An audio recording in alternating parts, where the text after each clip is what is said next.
Hey, you're listening to the Burnt Out Entrepreneur podcast, where you'll learn why you're feeling so burnt out, some insights and hacks to get you along this entrepreneurial journey. I'm Kylie Yota, former oil and gas manager turned health coach, life coach, and business mentor for female entrepreneurs just like you, and help them heal and recover from burnout. Hello, and welcome back to another episode of the Burnt Out Entrepreneur podcast, where we dive into the minds of successful entrepreneurs and learn about their journey, challenges, and strategies for overcoming burnout. In today's episode, we have special guest Karen Light, who is the Doodle Empress and also the creative coach at HowDoodle. And Karen is on a mission to awaken creative power and help people ignite their imagination and bring their ideas to life. Today, Karen will be sharing her expertise on visual literacy and how this important skill can help entrepreneurs just like you overcome burnout and unleash their creative potential. Not to mention their inner diva, but we will get to that in a quick second. You're going to be learning today about how word-based thought patterns can really limit our imagination, and how doodling and tapping into that creative side can really help us get below these loops to see things from a different perspective. So welcome, Karen. Thank you. I'm so excited to be here. So first off, when you and I first met, I was like, doodling, huh? But then we have some adult coloring books that became popular a couple of years ago. And then it took me back to a time when I was younger, and I used to love to draw and color, and I used to draw Disney characters. Yeah. Disney fan even till today. That I have actually came from Disneyland. And I know sometimes when we're adults and we're grown up, we think that doodling and coloring and drawing is just for little kids. Well, tell me how you came across this doodling concept and how you've built a coaching practice around it. Yeah, I love it. You bring so much good stuff there. We just think we have to be serious all the time as adults, and then we wonder why we get burnt out and aren't having fun anymore. Well, you took the juice all out. You forgot to play. You forgot to laugh a little bit. You forgot to indulge just little joys that, aren't attached to some necessity or obligation.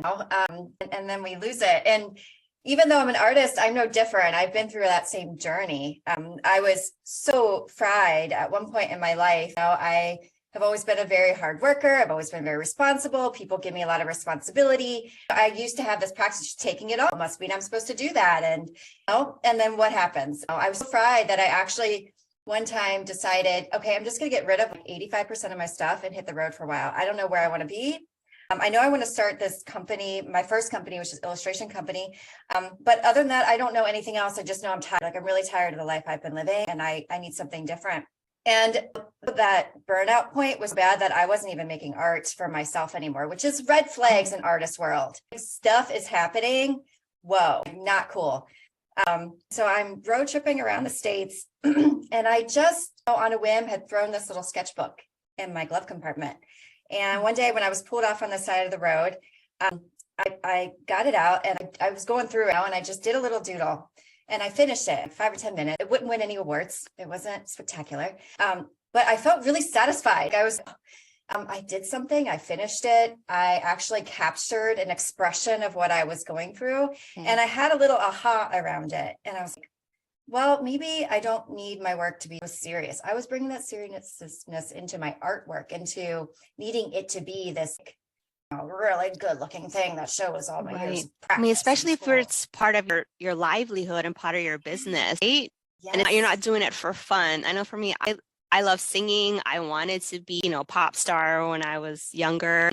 And then now that I'm an adult, I'm like, would I want to be singing as a career and have all that pressure? Because at the time of this recording, the Grammys just happened last week, and the pressure of having to perform and being even in front of the lights and the stage, and just all of that social pressure. Would I want that?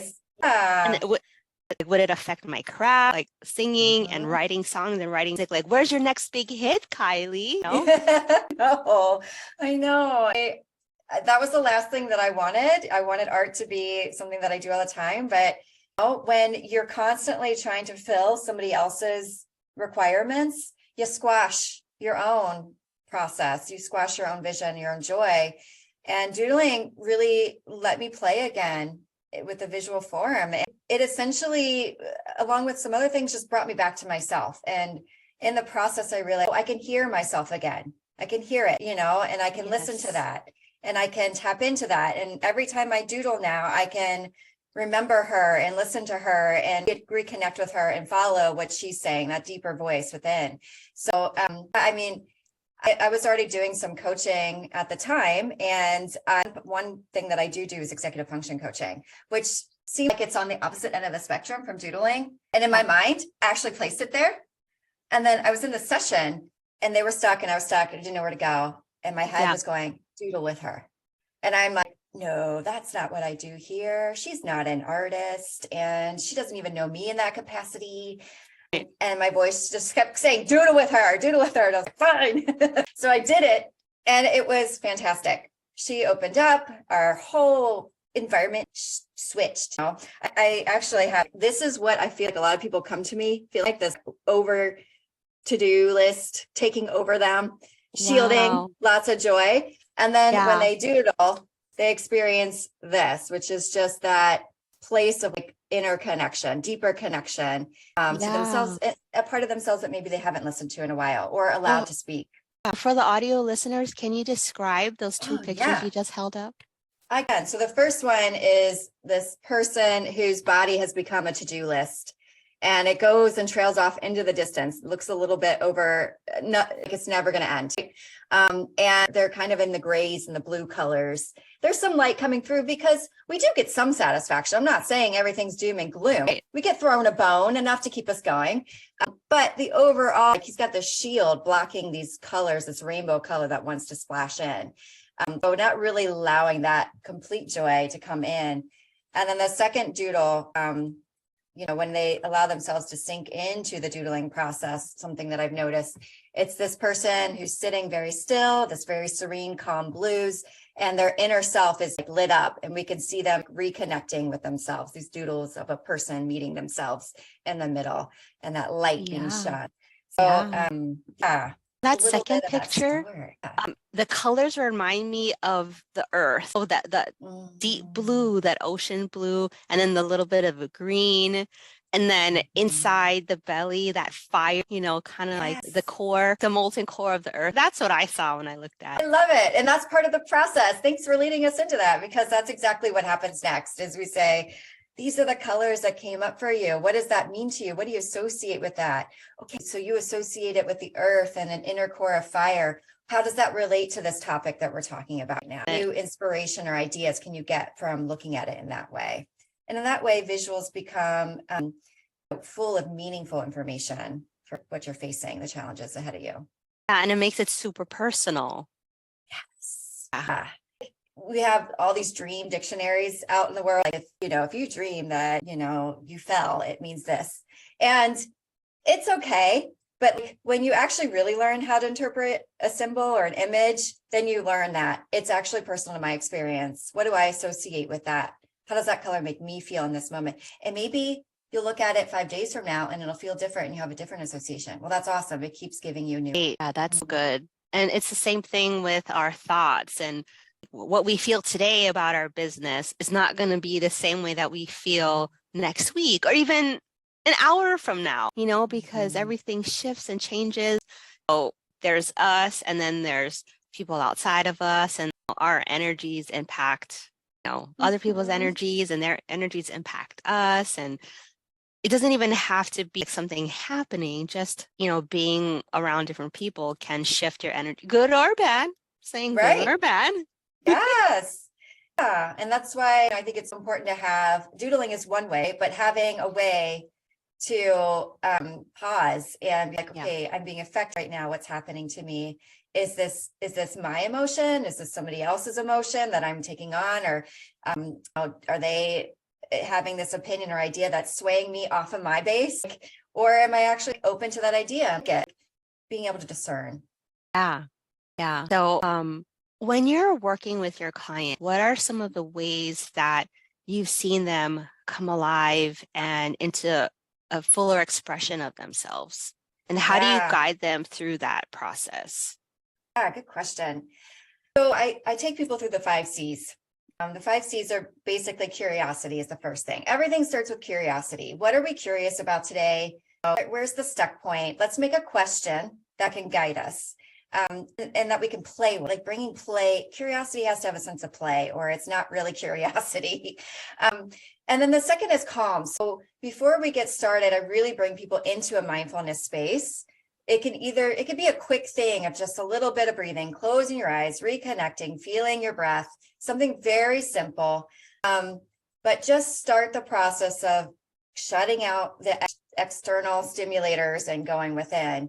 And from there, then they could start connecting with themselves on another level. That's the third Yeah. C, is that Well, to that connection. point, I wanted to bring it Yeah. back to that executive functioning coaching, because I know when we first met, I told you that I took my son to executive functioning Yes. coaching classes. And I can see how, the doodling could have opened him up, and how you're saying your student at the time was able to really open up and really receive the coaching better, and how it tapped into that executive functioning piece. Because I know it's like two different parts of the brain, but when we settle down all of that noise that's happening and we go into that other state, then the prefrontal cortex will just we're calming that piece down, and all of the stress and the overwhelm that's happening up here in the prefrontal is like, it Yes. gets a chance to relax and chill,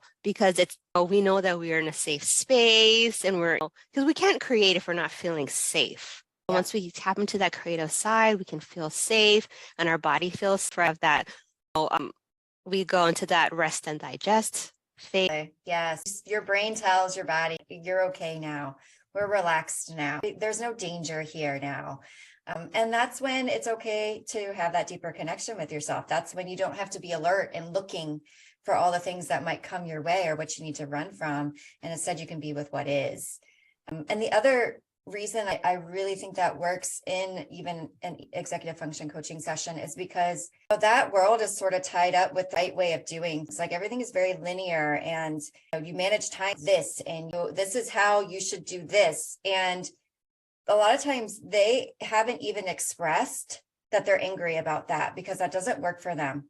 And Yes. that it's like they're mad at certain people and situations that have basically made them believe that they are wrong. They're just inherently a problem. Something is just functionally wrong with them. And that's usually the first thing that happens, is sort of getting in like, okay, this is actually how I feel about the situation. I'm not okay with what's going on. I don't want you to just make me into somebody I'm not. And then we get to have that conversation, and then they realize that that's not what I'm about. And then we open up to that creativity. We open up to those new ideas that we can flow into, and think about new ways of going about something that might work for them and the type of learner or person that they are. I just realized that we may have to clarify the difference between executive coaching versus executive functioning coaching. Those are different things, but you're right. Absolutely. Most of the people listening to this podcast are, either career-driven professionals or, entrepreneurs. They may not be familiar with executive functioning coaching. I want to put things in buckets. I'll say that. So, but it's all the same in a sense. But executive function is just all of those processes that happen that make you manage time well, organize yourself well, be disciplined, follow through with habits, create habits, all that stuff that helps you in what traditionally society said you need to do. And it's a really interesting process, because usually I have a niche in the company to get all the creatives. So we challenge that a little bit. We say, okay, it's good to know, because that is the society in which we live.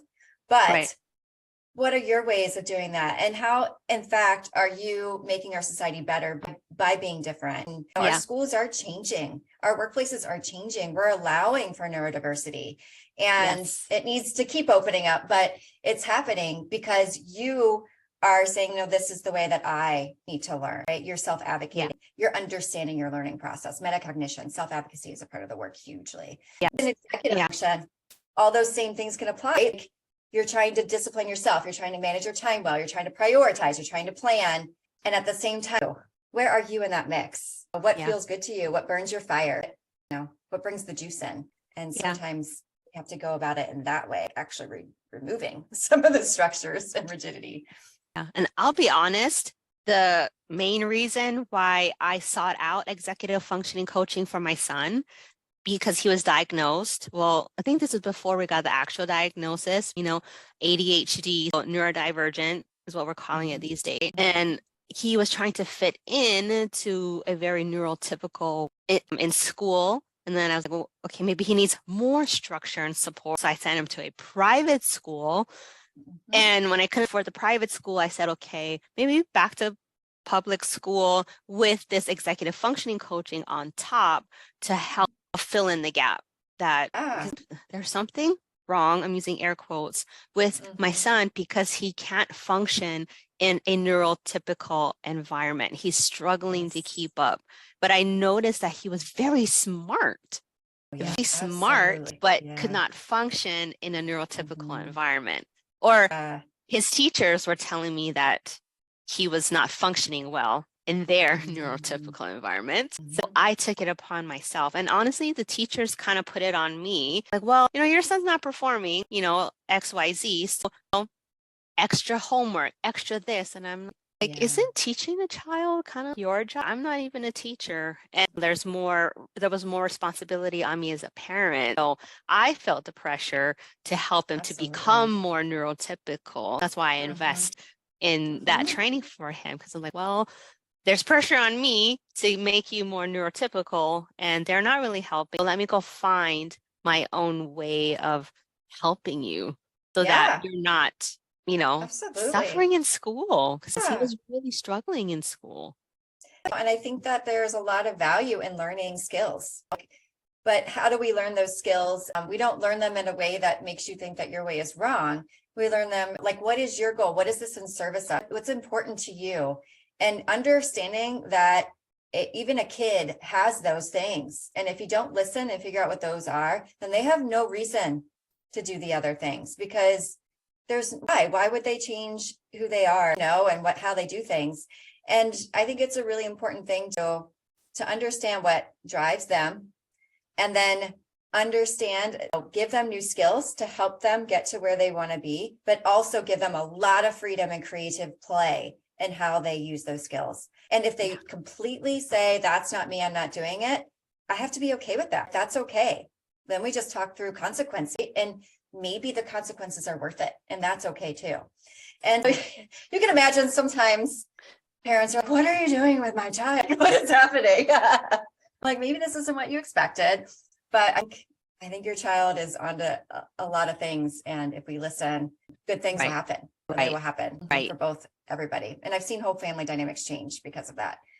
It's really inspiring. I'm so inspired. I mean, most of my clients have ADHD, and I just love it. I feel they're my balance, because I tend towards being too structured. I have to remove rigidity from me constantly.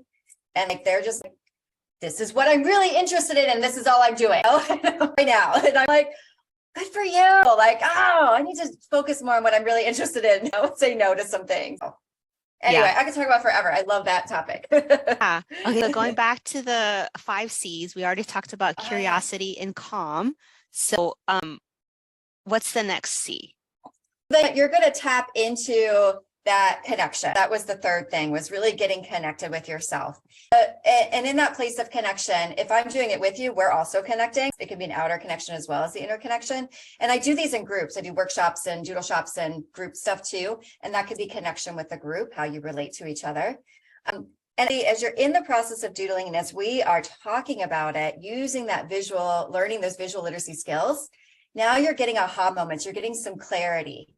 You're getting some insights. You're like, oh, that's an interesting perspective. Oh, I didn't see it that way. Or, oh, I didn't realize I was feeling that. Because like you said at the beginning, thought loops or thought patterns are strong and they're word-based. And a picture suddenly might slip you in somewhere else in your brain. And you're like, oh, I didn't know that was there.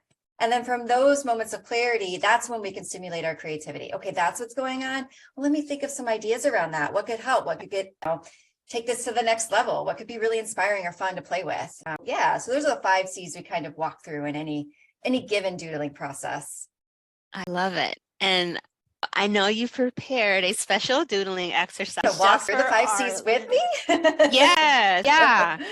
Oh, cool. Yeah, I want to do it live too, because I know there are people because you're the popular archetype, which is the more fun, loving, free-flowing archetype. But there are some people, like you said, on the more rigid side, which would be the powerhouse and the perfectionist, that, I'll be honest, I was thinking this morning about why I have 4 different archetypes and why each one has a different approach. Not to put people in boxes, but because the perfectionist and the powerhouse archetype need to, put it bluntly, they need to just chillax in order to recover from burnout. But on the other side of the spectrum, when you have the philanthropist, which is the more the people pleasing, and the popular archetype, they need more structure and rigidity in order to recover, because they're spinning. That's why when I started coaching people on burnout, trying to do a one size fits all, but okay, you need to chillax more. You guys on this side need to chillax more. So therefore, here's your protocol, because I was doing this as a health coach. Here's your protocol here. And then for these guys, okay, you need more structure, time management, time blocking, like you said, that more executive functioning pieces that they needed in order to succeed and feel better from burnout. I just wanted to put that out there, that for those people that need to just loosen up a little bit. I love you guys, chillaxing and loosening up to help you with burnout, but also for the more neurodivergent side, doodling will help you kind of overcome the noise and the stuff that keeps coming at you. It'll help quiet your brain as well. So this exercise will be good for both sides of the Absolutely. And I mean, when we doodle, what we are really getting all sides of our brain talking to each other. We're getting it all talking to each other. And so we can approach things more holistically, more completely, more connected. And just finding one thing that occurs to me as you were talking is, I think we have overall sort of archetypes, but we can also find ourselves in different places in life living through a different archetype. So understanding what you need, and you're usually popular, but suddenly you're in perfectionist mode. So that's where I tend to slip into. Sometimes it's the other end of the stick that we flip all of a sudden because we're tired of the one end and we flip to the other. And so this is a process that I think is good for that, like helping me to sort of be like, let's just breathe and loosen up a little bit. Yes. But the other is true. Sometimes I doodle and then I'm like, okay, this is what you need to buckle down on. This is what you need to focus. This is the priority. Yeah. So with that being said, what I'd love to walk you guys through today is your inner diva doodle. Because one thing that Kylie and I talked about that is so important in everything you're doing is to really hone and harness that confidence piece. And when you are confident, you might have a little bit of nerves, but overall you're more excited, right? Overall, you're feeling bold and ready to take those risks. And you're not in fight and flight. You're in, I'm present, I'm ready for this mode. And this is one thing that can help you kind of get there. And I actually did a doodle of my inner diva just to prepare for this podcast, because it's great for all of us. It's like, let me show up fully and embrace all of who I am. So one thing I typically do, and I'm just going to talk about it for a second for your audio listeners, is I show people the spirit of a doodle. And the spirit of a doodle says things like relax, enjoy the process, play, be silly, mess up. Let's just see what happens, leave room for surprise. Everyone is creative, feel the flow, don't be attached, things that. Because when we really say, okay, that's what a doodling is about. It is not about your skill. It is not about your talent. It is not about if you're an artist or not. It's nothing to do with that. It's more about the process of enjoying and being surprised and being curious. Then you can really get into the space of it. So think about that, y'all, as we go into this. No artistic skills necessary. You got a pen and a piece of paper, you're good. That's all. Because isn't the definition? Isn't that the definition of a doodle? Anyway, it's let it go. Let it go. No worries. Just like you sing in the shower, just doodle on the page like you sing in the shower, right? All right, so we're gonna start with just a little bit of mindfulness. So Kylie is going to demonstrate with me, and we're just going to close our eyes and take a nice deep breath. I have to put my hands on my stomach a lot to feel it really expand into my hands. So I know I'm getting that deep breath. That deep breath is one of the things that relaxes your nervous system, that tells your body that everything is okay now. Shallow breathing tells it it's not okay. So we want to breathe nice and deep and just notice your breath for a second.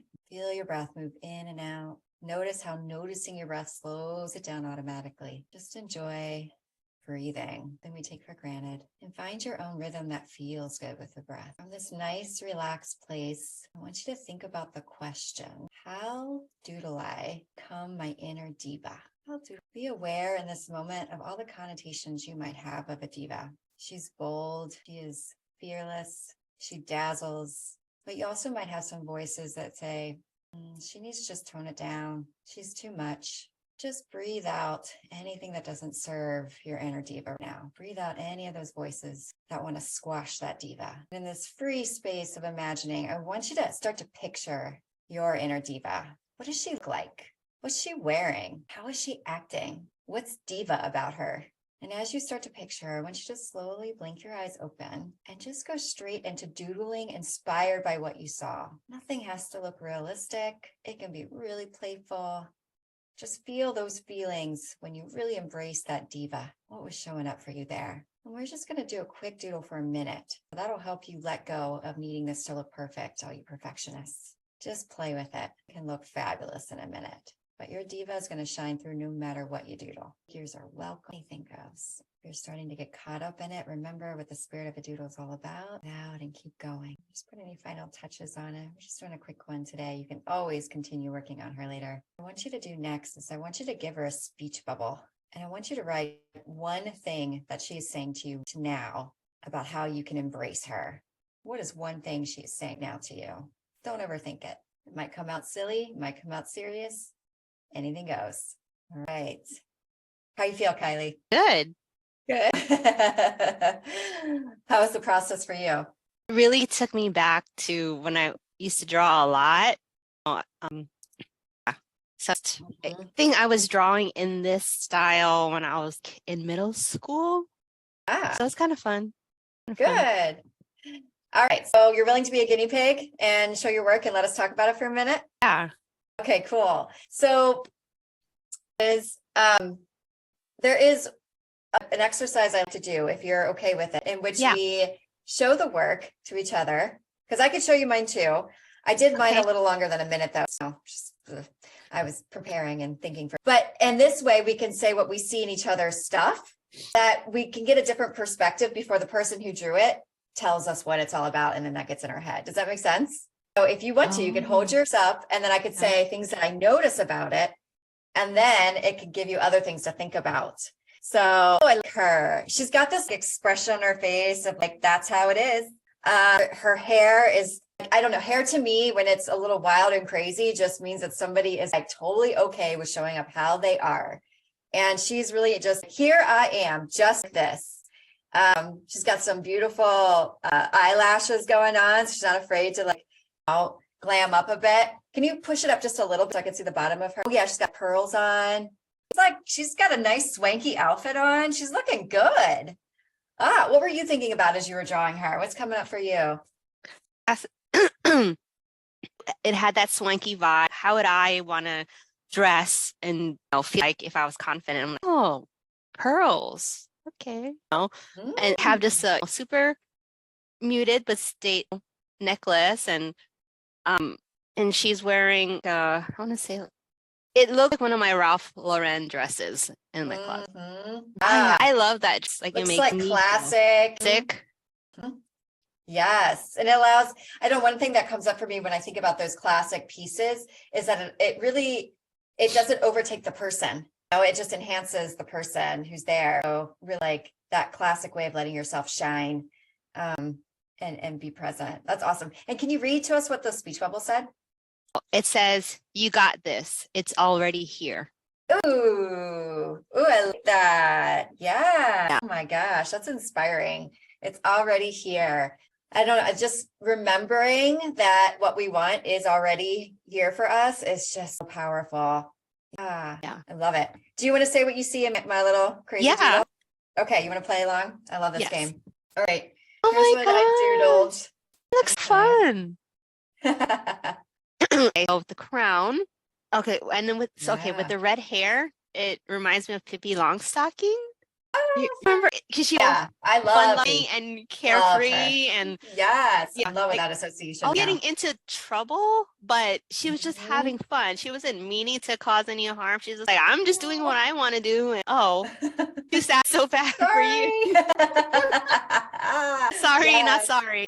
Like her coat too. It's so rainbowy and she's embracing all the colors, all the different sides of her.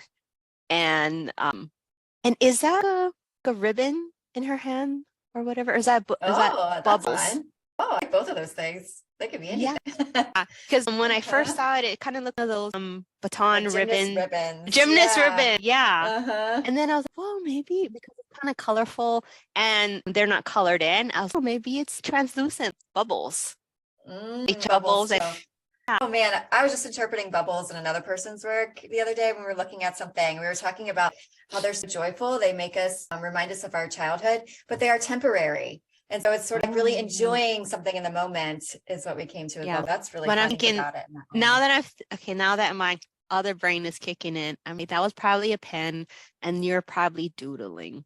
That works. I mean, that's literally where it came from, but that's why it's fun to do this, right? Because it shows you that your doodle is so much more than what you think you drew.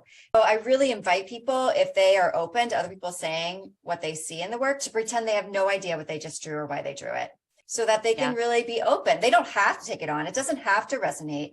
Sometimes let's say you saw something in my work that didn't resonate. Well, maybe you needed to see it for you. Maybe it was an inspiring Right. message for you. And Yeah. that way our work can also serve each other. So Oh that's what's fun with a man. visual. It doesn't just, it's not one, it's not about one thing, And those lots of doodle things. shops must be a lot of fun. You all can come join me. What I do, can I say that now? Is that okay? Go ahead. Okay. Cool.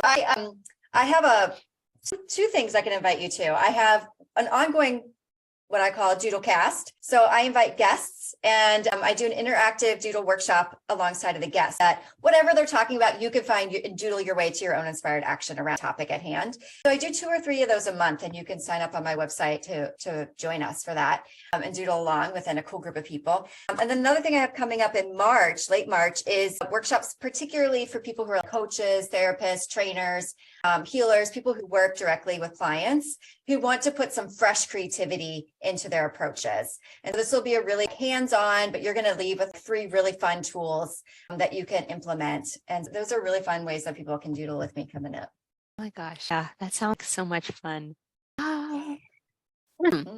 So besides those 2 places, where else do you hang out online? And are there any last words you want to leave with the audience? So 2 places I hang out besides that are LinkedIn. I love connecting with people on LinkedIn. I also hang out on Instagram. So Instagram is HowDoodle, and LinkedIn, you can just find me under my name. I'm also, my podcast, you can find through my website, but it's on YouTube as well at HowDoodle.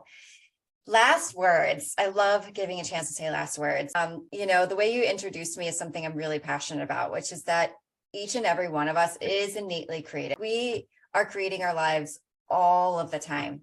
And doodling is just one way. There's so many ways that we can be more intentional about that process.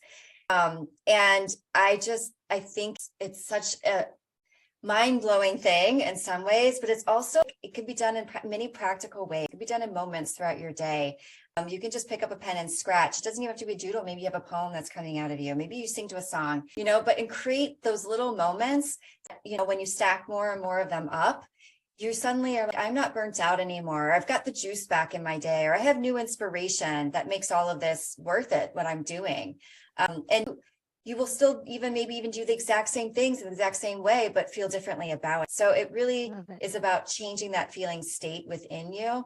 And that can change everything and make you create a life that feels really good to you. Goals and processes that feel really good to you. That's the thing. When we're stuck or we're feeling in a rut, and we're like no creativity, we're having writer's block or changing our state. I have to go on an interview, or I'm trying to do this Facebook Live, I'm trying to get creative and dance for this reel.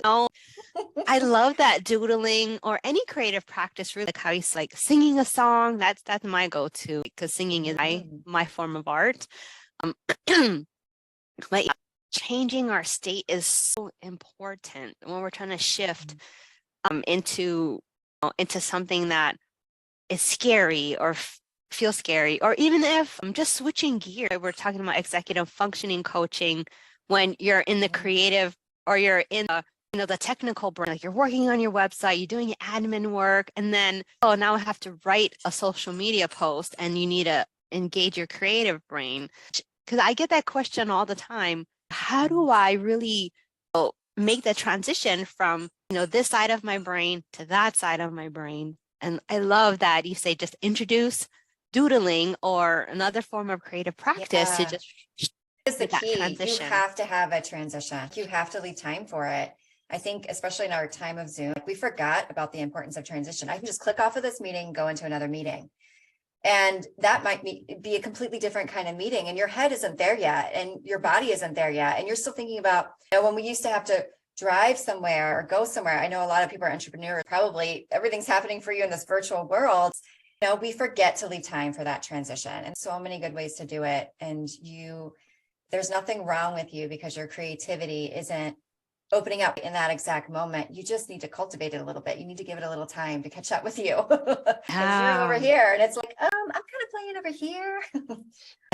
Right. Oh, I love that. And I always talk about, for us as the CEOs of our business, our brains are our biggest asset. Right? If we're not fully functioning in our brains, and one of the things about burnout is the mental burnout. Yes, that happens. Right? So one last little tidbit with that, because the brain is so cool with doodling. I just love many things. And one of the cool things that I've learned is that the same part of your brain that processes visual information is the same part of your brain that waves of inspiration first start. So, and that could be doodling, where you're actually making the visual yourself, but you could also look at things and stimulate that same part of your brain. You could look at something that feels really good to you. If you're like, I don't have time to doodle, or I'm feeling too in my head about doodling, look at something that feels good, process visual information in a new way, and it can stimulate that inspiration that's always available. We just have to get out of our own way. I love it. That's so good. Yeah. Yeah. Okay, so that is a wrap for today's episode. Oh my gosh, so many good nuggets, and I can't wait. If you are listening to the podcast, send me your doodles or tag me on Instagram with your doodles, and tag Karen on Instagram with your doodles, because we want to see your inner diva, and even just starting, like she said, starting that visualization process of what your inner diva looks like or how she feels. And it doesn't even have to be a person. Because I was thinking, do I really want to draw a person? What if I just drew a heart, and how much I love, and just draw things I love doing? Like, what if I drew a picture of a microphone because I love singing? Because for me, that's where my inner diva resides. Now you're thinking a doodle. I mean, there's so many ways that we can use this tool to really get our brains going and help us get unstuck when we're feeling stuck, because that's a lot of the burnout that happens too. Not just the going and the going, but the vision I'm getting now is you're spinning your wheels, but when you're stuck in the mud, and you're like, you're revving the engine, but you're so stuck and you're so bogged down that you can't get yourself out of the ditch. I feel like this doodling process, or introducing another creative process into your business practice, will be so good for helping you with burnout. So again, thank you. Thank you, Karen, for being here today. And if you found value in today's episode, please share with a friend or colleague. And again, tag us on Instagram with your doodles, because we'd love to see what your inner diva looks like. And again, thank you. Thanks so much, Karen, for being here today. Thank you for doodling with me. I really love to do that. And I just get much pleasure out of being able to have those conversations. And I think it's great that you're willing to do that. Thank you. Very welcome. Until next time, stay creative, stay inspired, and keep pushing through those challenges. And this is another episode of The Burnt Out Entrepreneur. Bye-bye for now. Bye.